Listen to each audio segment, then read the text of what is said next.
is being done. Richard Tice. Thank you, Madam Deputy Speaker, and I thank the Minister for this statement. The good news about the saving of British steel.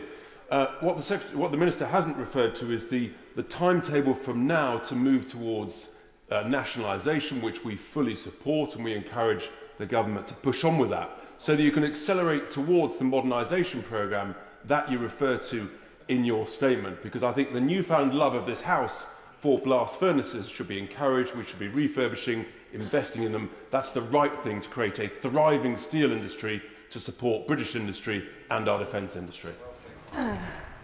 Thank you.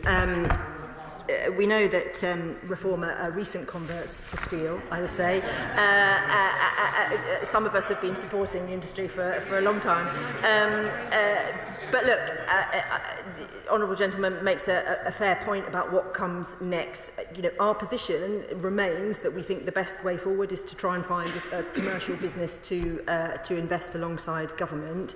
But we will do whatever it takes to secure the future of steel making, to protect those jobs, both for national security, supply chains as well. So no options are off the table. I hope the honourable gentleman will understand that although nationalisation is the most likely option, we would prefer a commercially run business. We are investigating all options. Nothing is off the table. We continue having many conversations, and as soon as we have an answer, we will come to this House. Bill Esterson. Thank you, Madam Deputy Speaker. We need steel for wind turbines, we need it for the equipment for carbon capture, and we need it for the expansion of grid infrastructure. In short, it is an essential part of how we expand our energy security in this country. And the Prime Minister told the Liaison Committee that the grid connection date for Scunthorpe was 2034. So can my honourable friend confirm that as a crucial element of the modernisation agenda in securing the long-term future for Scunthorpe and for steel making, so important to energy in every other part of our economy, that she and her colleagues are looking at how that grid connection can be brought forward?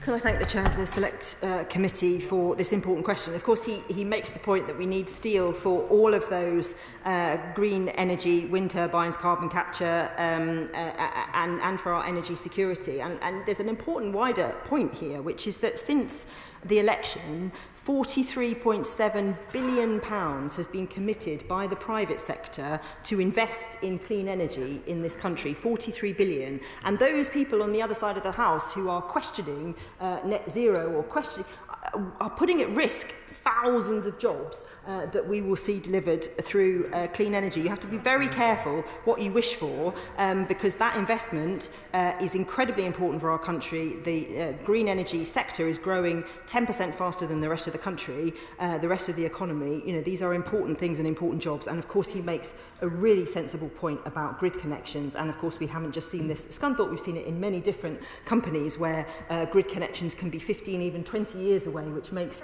investment completely unviable. My right honourable friend, the Secretary of State in the Department of Energy Security and Net Zero last week announced how we are reforming the grid queue, getting rid of the zombie projects, as they're called, and making sure we prioritise what's important. And of course, we will make sure we're doing everything we can to improve those connections at Scunthorpe.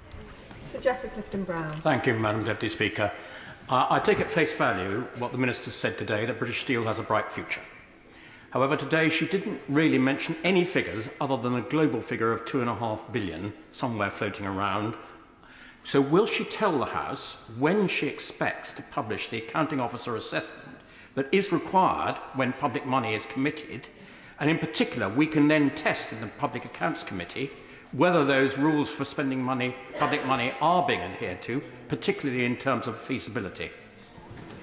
The honourable gentleman makes a really good point. We're spending public money. We need to be incredibly careful in the way that we do that. Of course, what we spend will be accounted for in the Department of Business and Trade annual accounts, as the insolvency costs were when we were in this position in 2019. And we will also be updating the House. I will bring forward whatever we can in terms of those figures, and he's right to raise it. The 2.5 billion, just to reassure him, is not floating around. It is a commitment in the Labour manifesto. It is something that is budgeted for. How we might spend that money is what we're trying to devise through the plan for steel, which of course will rightly have a lot of scrutiny, I hope, from this House and from the Public Accounts Committee and other places.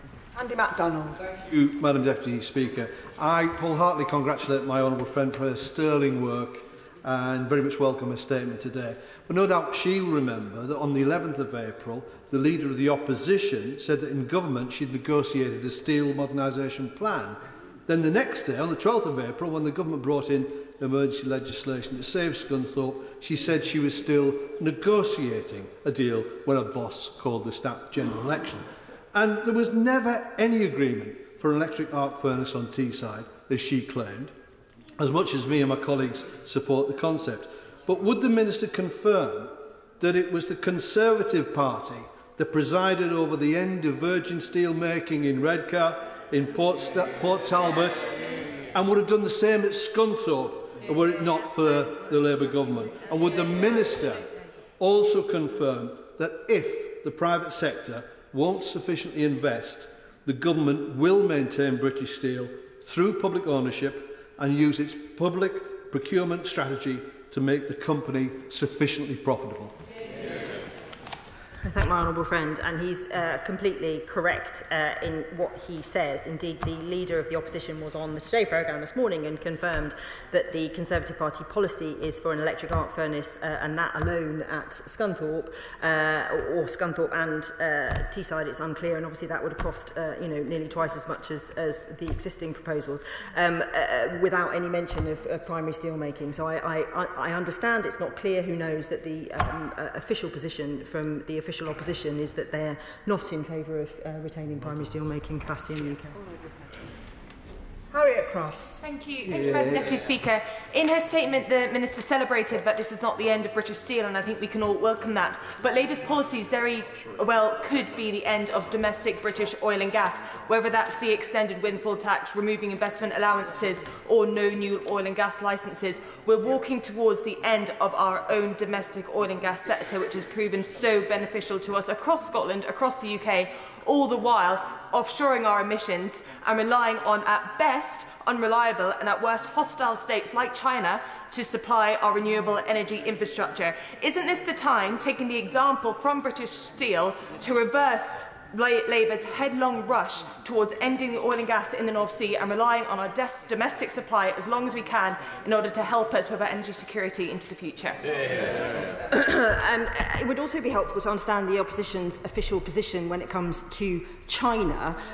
China is the world's second largest economy. It is our fourth largest trading partner. Hundreds of thousands of jobs in this country rely on our relationship and our trade with China. On this side of the House, we believe in free and open trade, and that is the basis on which we will be continuing. The Honourable Lady suggests that that isn't the Conservative Party official opinion. It would be useful to understand that. On the oil and gas situation, 70,000 jobs have been lost in North Sea oil and gas since the Conservatives were in power, because it is a declining basin and it is getting harder to drill for oil and gas. We know that. We know the transition is happening. The issue is how we support that, and this government is putting in place huge amounts of support to try and ensure those very skilled workers can transition into the green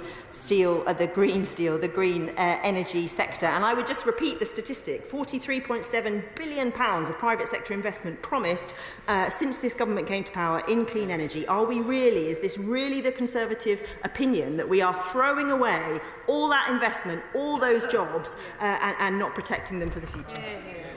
Mark Ferguson. Thank you, Madam Deputy Speaker, and I thank the Minister for her statement and her swift action on this. The people of Scunthorpe will be grateful, but it stands in stark contrast to, as my honourable friend, the member for Middlesbrough and Thornaby East has noted, the way in which the people of Redcar and other areas were so cruelly abandoned by the last government. Yeah. But of course, the steel industry is not simply the production of steel alone, it is also the supply chain. Davy Rowland Union Electric Steel in my constituency at the heart of Gateshead perform a vital role as the last cast steel roll maker in the UK. The Minister has met with them. Can she update me on the work that she's doing to protect not only the steel industry where steel is made, but also the wider supply chain? Can I thank my right honourable friend for his question, and